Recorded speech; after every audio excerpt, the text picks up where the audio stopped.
বলে রে আমার নবী ইন্তেকালে সাহাবারা কেঁদে কেঁদে জানায় নবীর কাছে রে আমার জানায় নবীর কাছে কোথায় ফেলে গেলেন গো নবী এ দুনিয়ার মায়া জানে রে আমার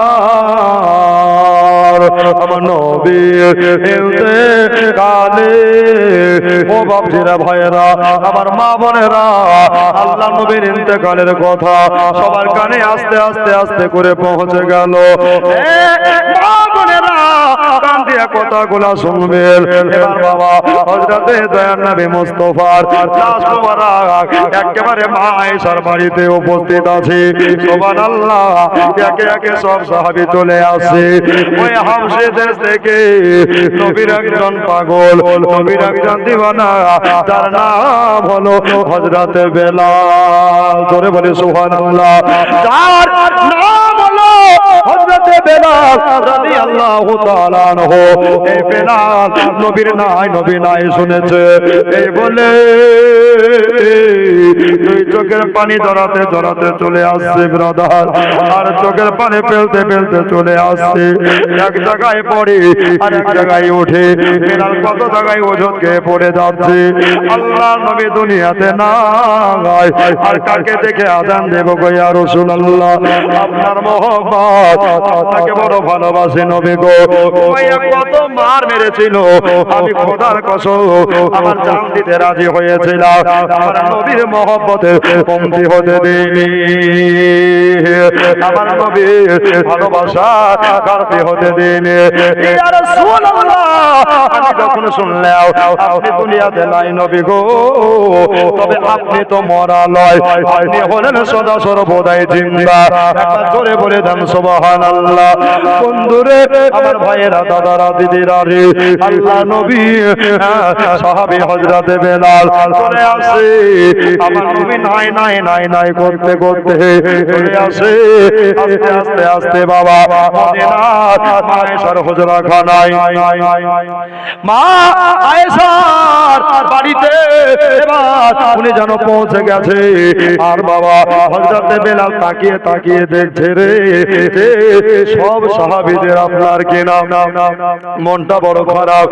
এই জন্য মনটা বড় খারাপ, কেননা আজকে আল্লাহ নবী দুনিয়াতে নাই, আজকে রহমতের নবী দুনিয়াতে নাই।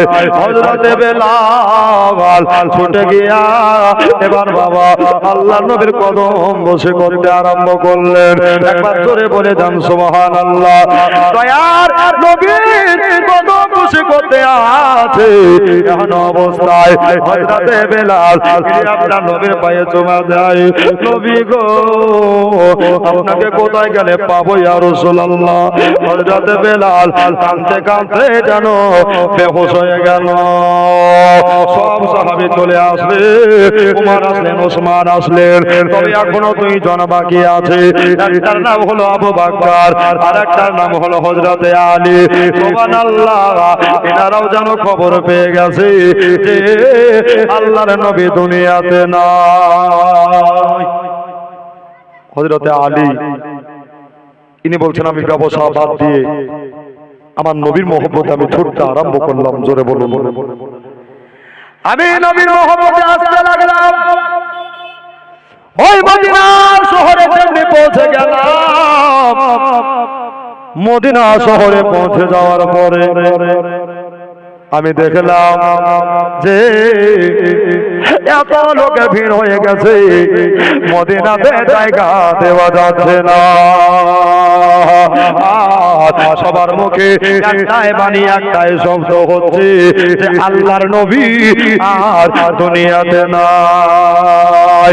এই বলে যেন শব্দ হচ্ছে ভাই আমার বাপজিরা, মা বোনেরা, আমার দাদারা, দিদিরা রে আমার। সুবহানাল্লাহ। আল্লাহ নবীর ইন্তেকাল হলো সোমবারে। সুবহানাল্লাহ। আমার আল্লাহ পাক আল্লাহ তাআলা ইসরাইল মালিকুল মাউতকে বলতে আছে, ও মালিকুল মাউত, ও জান কবজকারী ফেরেশতা রে, একটা কাজ করো, একটা কাজ করো। বললো কি কাজ? আর নবীর রূহ মুবারক এখনই দেহ মুবারক গায়ে ভরে দাও, যাতে নবীকে দুনিয়ার কেউ মরা বলতে না পারে, দুনিয়ার কেউ মৃত যেন বলতে না পারে। এই কথাখানা তুমি দয়া করে আমার নবীকে জানিয়ে দিও। আমার নবীর শরীর মুবারক গায় রূহ মুবারক যেন ফিরিয়ে দিলেন। দেওয়ার পরে নবীজি জিন্দা নবী, হায়াতুন নবী শুয়ে আছেন। এবার বাবা হযরত আলী পৌঁছে গেলেন, আর আপনার কিনা আবু বকর পৌঁছে গেলেন। আবু বকর বললেন, আমার কাপড়ের থলি কাপড়ের জায়গায় থেকে গেল, আমার মাথার ব্যাগ মাথায় থেকে গেল। নবীর মহব্বতে মা আয়েশার বাড়িতে আমার দয়ার নবীকে প্রাণ ভরে দেখতে লাগলাম। আমি প্রাণ ভরে তাকিয়ে তাকিয়ে দেখতে লাগলাম। সুবহানাল্লাহ। হযরতে আবসে বেলাল বলে, ও ভাই আবু বকর, আর নবী দুনিয়াতে নাই। আবু বকর কাঁদতে লাগলেন, সব সাহাবী কাঁদতে আছে বাবা। এবার আবু বকর বলতে আছে, ও নবীর সাহাবী, একটা কথা শোনো, আমার নবীর ইন্তেকাল হয়েছে, আমার নবীকে এবার গোসলের ব্যবস্থা করে দেয়। নবীর জীবনের শেষ গোসল। তবে আল্লাহর নবী নসিহত করে গিয়েছেন, আমার জীবনের শেষ গোসল আলে রসুল ছাড়া যেন কেউ না দেয়। জোরে বলেন, আলে রসুল ছাড়া কেউ না দেয়। তবে আমার নবীর সাহাবী কে কে ভাগ্যবান গোসল দেবে? বাবারা, গোসলের আগে পানি দরকার আছে না নাই? জোরে বলেন, গোসলের আগে পানি দরকার আছে। নবীকে যেই কুয়ার পানি দিয়া আপনার গোসল দিয়েছিলেন, ওই কুয়াটার নাম হলো বীর নামক কুয়া। এই নামটা মনে রাখবেন বাবা। পানি তুলে এনে এবার আল্লাহ নবী সাহাবী আলী রাসূল চারজন নবীর আশিক নবীর প্রেমিক নবীদের গোসল দিয়েছিলেন বাবা। তাড়াতাড়ি করে বলতে হবে, কেন সময় বাবা অল্প, আমার সময় নষ্ট হয়ে গেছে। এবার বাবা হযরত বেলাল রাদিয়াল্লাহু তাআলা আনহু পানিটাকে আগিয়ে দিলেন। আগিয়ে দেওয়ার পরে এবার বাবা আমার নবীর সাহাবী চারজন, যার নাম হলো এক নম্বরে নবীর চাচা হযরত আব্বাস রাদিয়াল্লাহু তাআলা আনহু, একবার জোরে বলে দেন সুবহানাল্লাহ। দুই নম্বরে আব্বাসের বড় ছেলে হযরত ফজল বিন আব্বাস রাদিয়াল্লাহু তাআলা আনহু। তিন নম্বরে আব্বাসের ছোট ছেলে, যার নাম কুসুম বিন আব্বাস রাদিয়াল্লাহু তাআলা আনহু।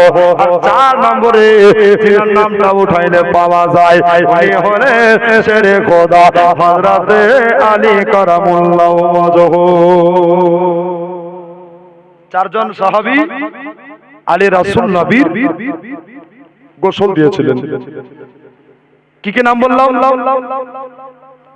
হযরতে আব্বাস, হযরতে ফজল, হযরতে কুসুম, হযরতে আলী। জোরে বলুন। এই চারজন সাহাবী আলী রাসূল, ইনারা গোসল দিয়েছিলেন। আল্লাহর নবীর গোসল সম্পূর্ণ হয়ে যাওয়ার পরে নবীর শরীর মুবারক মুছাইতে আরম্ভ করলেন। হযরতে আলী বলতে আছেন, আমি নবীর শরীর মুবারক মুছাচ্ছি, আমার সব জায়গার পানি মুছে গেল, এক জায়গার পানি বাবা মুছছে না। ওই জায়গাটা হলো আমার নবীর চোখের পানি। জোরে বলে সুবহানাল্লাহ। সব জায়গা পানি মুছা যাচ্ছে, কিন্তু বাবা ওই জায়গা চোখের পানি মুছা যাচ্ছে না। এবার সময় এনে গেলাম, ও ব্রাদার ইসলাম, আমার মা খালা বোনেরা রে, এবার দয়ার নবী মুস্তাফা সাল্লাল্লাহু সুবহানাল্লাহ সুবহানাল্লাহ। হযরত আলী বললেন, আমি নাকড়া দিয়ে মুছবো না, আমি কাপড়া দিয়ে মুছবো না, আমার হাত দিয়ে মুছবো না, আমার গুড়ি পেড়ে দিয়া হযরত আলী আপনার কিনা নবীর চোখের পানি মোবারক অস্ত্র মোবারক শোষণ করে নিলেন। নবীর চোখের পানি মোবারক খেয়ে ফেললেন। আর বাবা যেমনি খেয়ে ফেলা, হযরত আলী কারামুল্লাহু ওয়াজহু ইনি বেলায়েতের কমান্ডার হয়ে গেলেন। জোরে বলে সুবহানাল্লাহ। আমার আল্লাহ তাআলা এর সাথে করে আল্লাহ তাআলা ইরশাদ করে পবিত্র কোরআনে ও লেদের ডর নাই আজ দোনো জাহানে আজ দোনো জাহানে জোরে বলে সুবহানাল্লাহ আমার আল্লাহ তাআলা ইরশাদ করে আমার আল্লাহ তাআলা ইরশাদ করে পবিত্র কোরআনে ও লেদের ডর নাই আজ দোনো জাহানে আজ দোনো জাহানে আল্লাহর এক প্রিয় বন্ধু আল্লাহর এক প্রিয় বন্ধু আমার আজমের ওলে তাশরীফ নিয়ে এলে আজ ভারতের গলে আজ ভারতের গলে অজানা ভারতের লোকে অজানা ভারতের লোকে জানে না কোন পথে সোজা সোজা পথে দেখাইতে এলেন আজমের খাজা জোরে সুবহানাল্লাহ এলেন দিলদের রাজা আবার ভারতের মাটি আবার ভারতের মাটি রোশন হলো ভারতের মাটি রোশন হলো হাজারে আগমনে ও লেদের ডর নাই আজ দোনো জাহানে আজ দোনো জাহানে এ আলী বলতে আছে যে আমার নবীর গোসলের পানি আমি খেয়ে ফেললাম বন্ধুরে গোসল সম্পূর্ণ হলো নবীর কাফন পরানো হলো খাটলিয়ার উপরে নিয়ে গিয়া এবার জানাজার উদ্দেশ্যে যাবে সময় একরাম সব সাহাবে কেঁদে জানে যার পাগল হয়ে গেছে মাটিতে গড়াগড়ি দিচ্ছে সাহাবীরা যার কোথায় গেলে এমন দরদে নবী পাওয়া যাবে তবে আমার আল্লাহ বলতেছেন আমার নবী হলো কিয়ামতের দিনেও জিন্দা ধরে বলে দুনিয়ার কেউ যেন মরা বলিস না দুনিয়ার কেউ যেন অবহেলা করিও না আমি আল্লাহ দুনিয়াতে সব সইতে পারে কিন্তু আমার নবী বেয়াদবি সইতে পারি না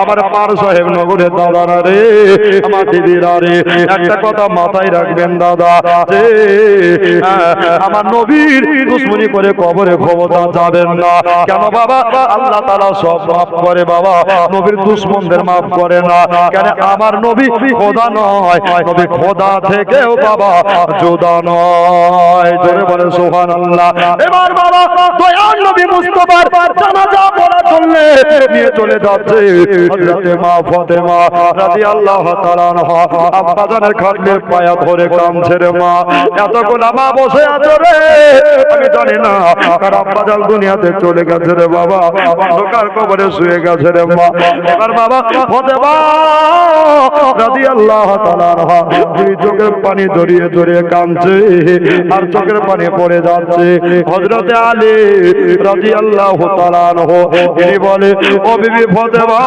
আর কাঁদিও না আর চোখের পানি ফেলিও না ফাতেমা কেন না আমার তোমার কান্নার কারণে আসমানের হুরেরা সব নিচে নেমে গেছে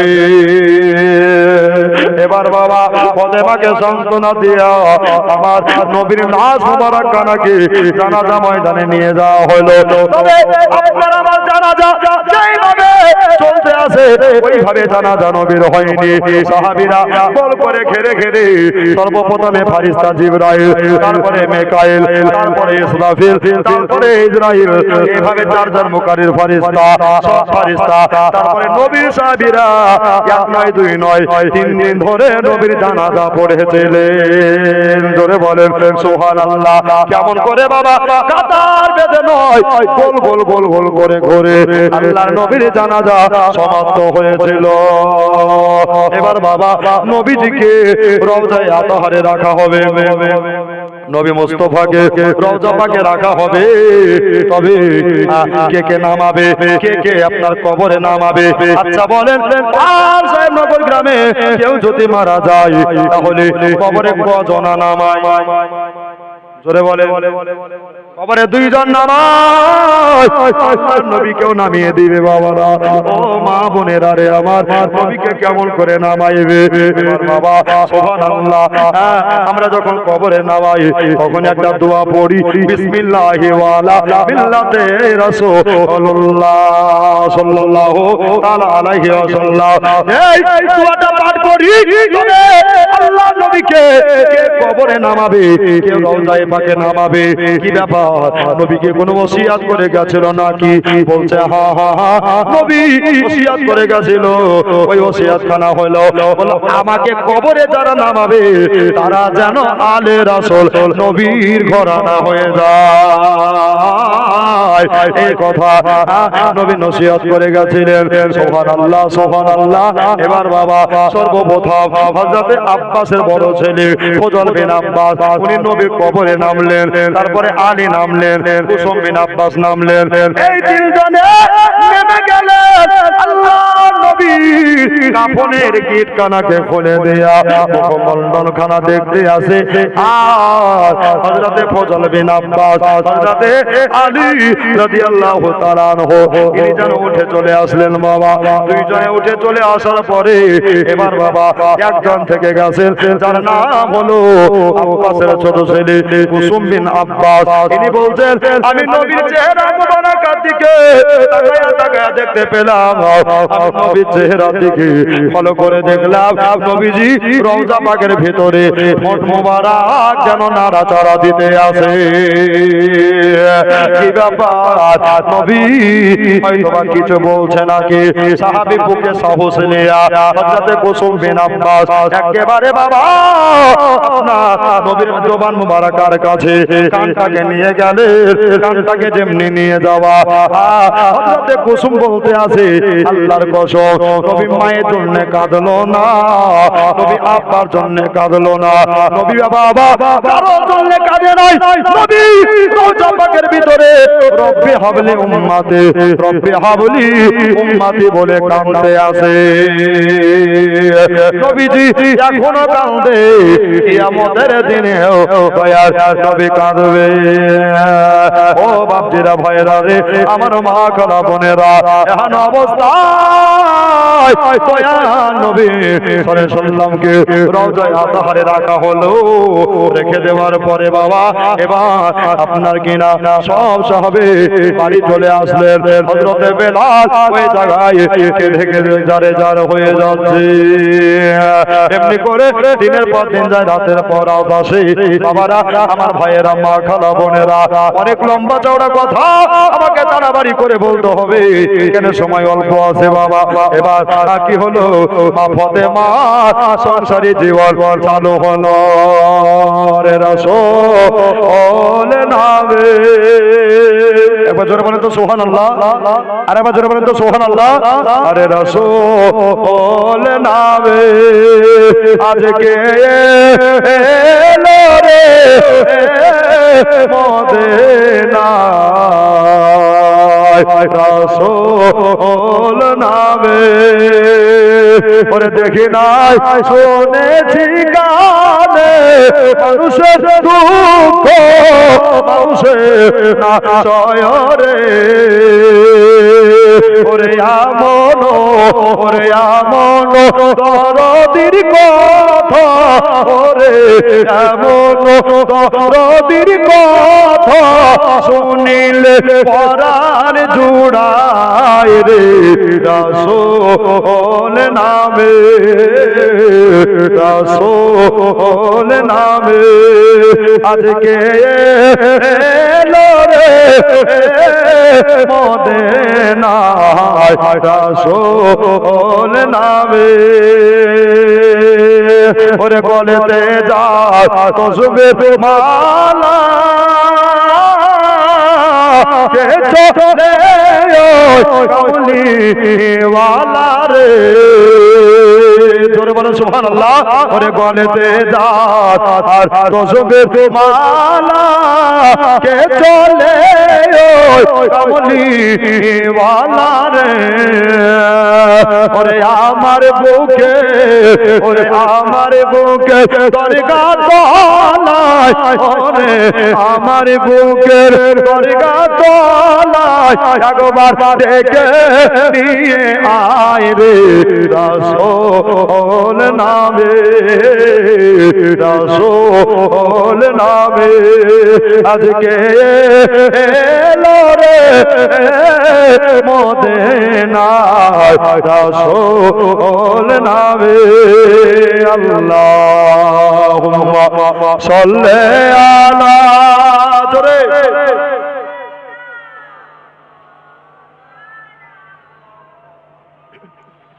ওয়ালা আলি মাওলানা মুহাম্মদ সাল্লাল্লাহু আলা মুহাম্মদ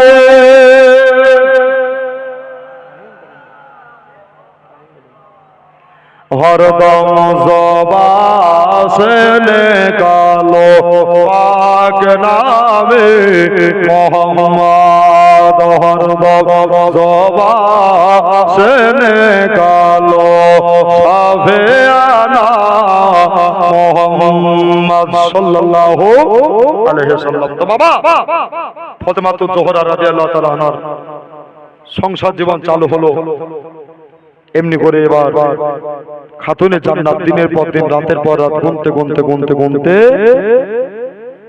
6 মাস বুঝলে আর মাত্র 3টা দিন বাকি আছে। জীবনী না কাটলে এদিকে যাওয়া যেত না।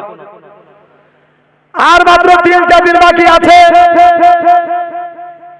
মা তয়বা তাহেরা প্রথম রমজানের দিনে ঘর বাড়ি সুন্দর করে পরিষ্কার করলেন। ধরে বলেন হযরতে আলী কারামুল্লাহ ওয়াজহ, ইমাম হাসান ও হুসাইন, জয়নাব রুকাইয়া ইনাদের জামাগুলোকে ভালো করে পরিষ্কার করলেন। মা জবের আটার রুটি তৈরি করলেন। হযরতে আলী কারামুল্লাহ ওয়াজহ বলতে আসে, বিবিরে এটা তো রোজার মাস, আজকে হলো রমজান মাসের 1 তারিখ। কয় তারিখ ধরে বলেন? আজকে হলো রমজান মাসের 1 তারিখ। তবে এটা তো ঈদ নয়, এখনো ঈদ আসতে পাক্কা 29 দিন বাকি আছে। তাহলে তুমি এত সুন্দর করে কেন ঘর বাড়ি সাজিয়েছো, আমাদের জামাগুলোকে পরিষ্কার করেছো, আর নিজের হাতে রুটি বানিয়েছো? এটার মানে বুঝতে পারলাম না, এটার ভেদ আমি জানতে পারলাম না। ফাতেমা ছেলেদের সম্মুখে না বলে প্রাণের স্বামীকে আপনার গোপন জায়গাতে নিয়ে চলে গেলেন বাবা। আর যেমনি গোপন জায়গাতে নিয়ে যাওয়া, হযরতে আলীর হাতখানা ধরে হস্তখানা ধরে মা ফাতেমা তয়বা তাহেরা আবেদা নবী বেটি হযরতে ফাতেমা হাতখানাকে ধরে কাঁদতে লাগলেন বাবা। হযরতে আলী জিজ্ঞাসা করে, ফাতেমা কাঁদো কেন রে? চোখের পানি পড়ে কেন? কিসের জন্য তোমার চোখের পানি পড়ে বলো? ফাতেমা বলে, হুজুর আমার দুনিয়া সবার কথা ভেজাল হতে পারে, কিন্তু আমার আব্বা রহমাতুল লিল আলামিনের কথা ডুপ্লিকেট হতে পারে না। জোরে বলে সুবহানাল্লাহ। এই জন্য আমার আব্বা জান বলে দিয়েছে, ও বেটি ফাতেমা, আমার ইন্তেকালে 6 মাস পরে তোমার ইন্তেকাল হবে। এই জন্য আমি আর মাত্র 2টা দিন আছে। তবে আপনাকে একটা ওয়াদা করতে হবে, আমার ইমাম হাসান হোসেনকে দেখিয়েন গো। আমার ইমাম হাসান হোসেন যেন কষ্ট না পায়, আমার ইমাম হাসান হোসেন যেন কোনো আঘাত না পায়। তবে একটা কথা বলি, সাথে সাথে দিনে কাছে রাখিয়েন। হযরতে আলী বলে, ফাতেমা মরণ কাউকে বলে আসে না রে বিবি আমার, তবে নবী যখন বলেছে এ কথা আর বাবা নড়চড় হবে না। এবার হযরত আলী বিবির ইন্তেকালের সংবাদ পেয়ে গেছে, বাড়ি থেকে বাবা কোনো জায়গা কাজে যায় না, প্রাণ ভরে বিবির দিকে তাকিয়ে তাকিয়ে দেখতে আসে গো। আপনার হযরত আলী বলতে আসে, আইরে ফাতেমা, এ ফাতেমা কত ভালো, এ ফাতেমা কত ভালো যে বাড়িতে খাবার হয়নি, দুনিয়ার কেউ ফাতেমার দুঃখের কথা শুনতে পায়নি। জোরে বলে সুবহানাল্লাহ। এবার বাবা হযরত আলী কান্দে, মা ফাতেমার একটা নজর হয়ে গেল, আর বাবা ফাতেমা নিজের স্বামীর কাছে দৌড়ে চলে আসলেন। এ প্রাণের স্বামী গো, আমি চলে যাব বলে আপনি কেন কাঁদছেন? আপনার কেন চোখের পানি পড়ে যাচ্ছে? আপনি একবার দয়া করে বলে দেন। বললে, ও বিবি গো, তোমার মতো বিবি আর কিয়ামতের সকাল পর্যন্ত কারো হয়নি, আর হবে না। একবার জোরে বলে দেন সুবহানাল্লাহ। এবার বাবা ইমামে হোসাইন রাদিয়াল্লাহু তাআলা আনহু বাচ্চা দুটো ছেলে মা জননী ফাতেমার কাছে উপস্থিত হয়ে গেলেন। ফাতেমার কাছে হাজির হয়ে আপনাকে না জিজ্ঞাসা করতে আসে, বলে মা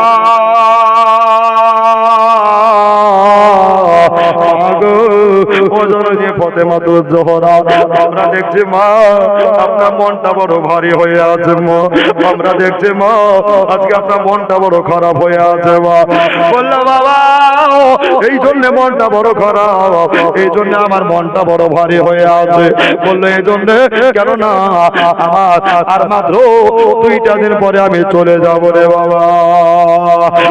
বাচ্চা ছেলে ইমামে হাসান ও হোসাইন বড় আনন্দ করতে লাগলেন, আমরাও মার সাথে যাব। কিন্তু ইমাম হাসান হোসেন জানে না যে মা চিরতরের মতো বিদায় হবে। মরণ কাউকে ছাড়ে না, মরণ তো হয় মানে না। ধরে বলেন সুবহানাল্লাহ। মরণ কাউকে ছাড়ে না, মরণ তো হয় মানে না। মরণের ডাক এলে যেতে হবে সবাইকে ফেলে, মরণের ডাক এলে যেতে হবে সবাইকে ফেলে। আমল ছাড়া কেউ তোমার সঙ্গে যাবে না, মরণ কাউকে ছাড়ে না, মরণ তো হয় মানে না। জোরে বলেন সুবহানাল্লাহ। তারপর মুর্দা ব্যক্তি কি ঘটাচ্ছে শুনুন। দু চোখ আমার দাঁড়িয়ে যাবে, আর গালেতে পানি গড়ায়াবে। দু চোখ আমার দাঁড়িয়ে যাবে, গালেতে পানি গড়ায়াবে। পিপাসায় বুক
আল্লাহ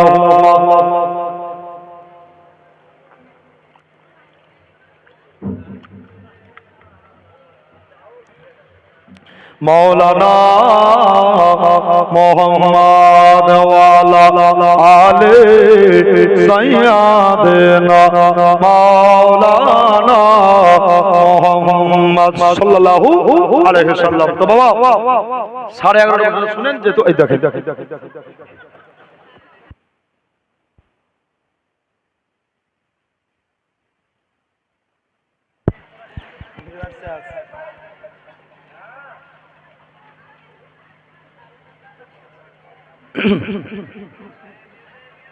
আর পালাবে না তো।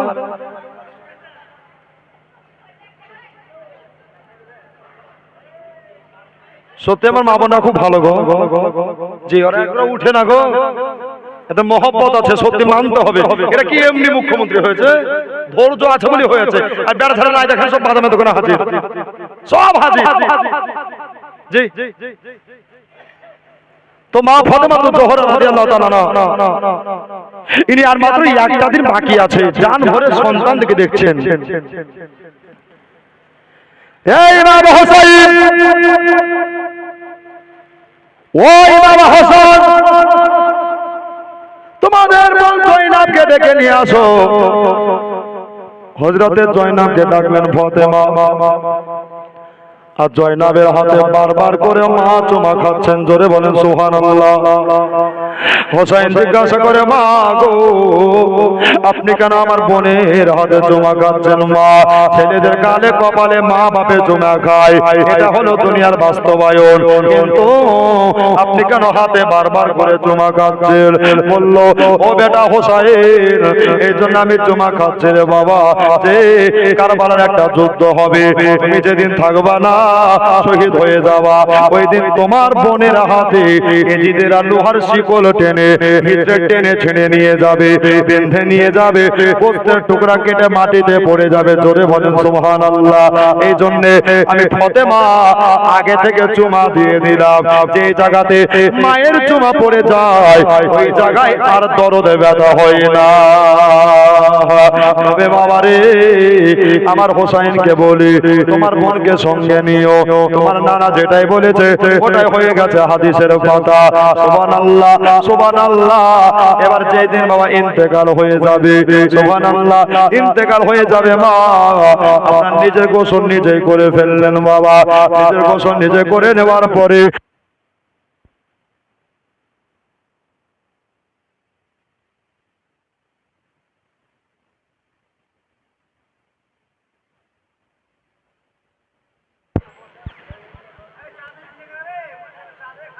চা খায় না, এভাবে জীবন করা যায় না, মুশকিল। ভুলে যাচ্ছিল এটা না।